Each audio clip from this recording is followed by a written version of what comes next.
Melati kuntum harum mewangi, dijunjung indah menjadi hiasan, membaca buku menambah erti, melahirkan insan penuh wawasan. Assalamualaikum warahmatullahi wabarakatuh dan salam sejahtera. Bak kata orang tua, tak kenal maka tak cinta. Jadi izinkan saya memperkenalkan diri terlebih dahulu sebelum saya mengupas coretan ilmu daripada buku yang telah saya terkai. Nama diberi Alisha Nurdini binti Muhammad Al-Firdaus. Saya merupakan pelajar tingkatan 4 dari Sekolah Menengah Kebangsaan Grid. Kod sekolah saya ialah AEA 7006. Saya hadir di sini untuk berkongsi sebuah karya agung yang telah membawa saya mengembara ke dunia sejarah dan hikmah, iaitu Hikayat Iskandar Zulkarnain. Buku ini dikaji oleh beberapa insan yang terdiri daripada para cendekiawan, iaitu Ghazali bin Basri, Nuriyah binti Muhammad dan Wan Kamal Nazif bin Wan Jamil, dan telah melalui proses penyuntingan yang teliti oleh Zainal Abidin bagi memastikan bahasa digunakan jelas, tepat dan mudah difahami. Buku ini mengandungi 192 halaman bercetak. Hikayat Iskandar Zulkarnain adalah sebuah karya kesusastraan Melayu yang luar biasa. Ia mengisahkan perjalanan Raja Iskandar Zulkarnain, seorang raja agung yang tidak hanya bijak dalam strategi perang tetapi juga dalam menyebarkan nilai-nilai kemanusiaan dan keimanan.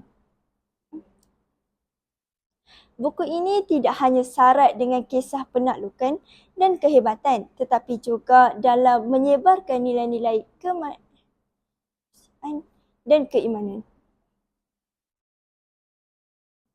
Antara bahagian yang paling menyentuh hati saya adalah ketika Iskandar Zulkarnain berusaha membina tembok Ya'juj dan Ma'juj kerana rakyat di sebuah wilayah mengadu kepada baginda tentang ancaman besar daripada ancaman besar daripada Ya'juj dan Ma'juj, dua bangsa yang digambarkan sebagai ganas dan perosak. Kisah ini telah terbukti melalui firman Allah dalam surah Al-Kahfi ayat 94 hingga 98. Mereka sering menyerang, memusnahkan tanah-tanah dan menindas penduduk di kawasan tersebut. Aku tidak meminta upah daripada kalian, tetapi bawakanlah kepadaku bahan-bahan yang diperlukan. Kumpulkan besi dan tembaga, kemudian bekerjasamalah denganku. Dengan kekuatan kalian dan izin Allah, kita akan membina tembok bagi melindungi kalian daripada Ya'juj dan Ma'juj. Kerja ini bukan untukku, tetapi demi keselamatan dan keamanan kalian semua. Permintaan baginda menunjukkan kepimpinan yang bijaksana dan bertanggungjawab.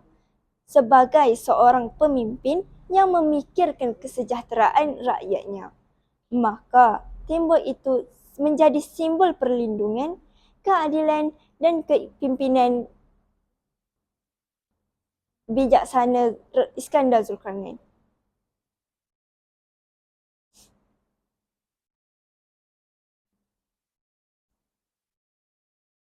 Raja Zulkarnain berkata, "Ini adalah rahmat daripada Tuhanku.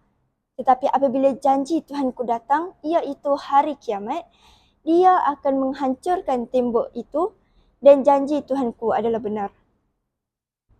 Ini merupakan kupasan ayat daripada surah Al-Kahfi ayat 98.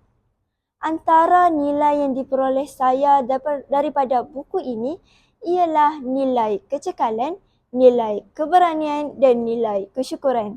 Tak kala menghadapi cabaran, kita seharusnya berani mengambil risiko agar tidak terus kekal dalam keadaan tersebut. Sebagai contoh, kecekalan Raja Iskandar Zulkarnain dalam membina tembok untuk melindungi rakyat daripada ancaman Ya'juj dan Ma'juj menjadi inspirasi.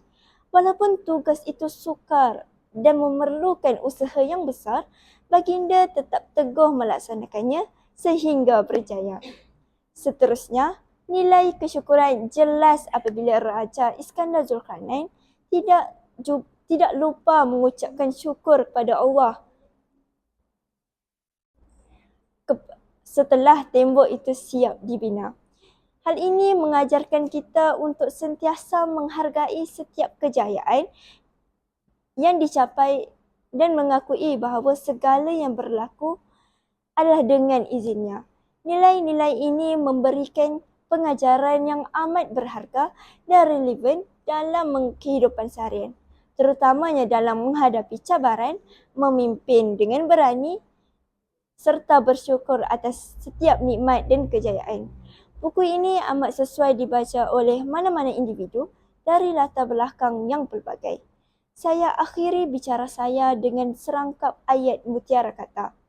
Membaca jambatan ilmu, membaca jiwa bangsa.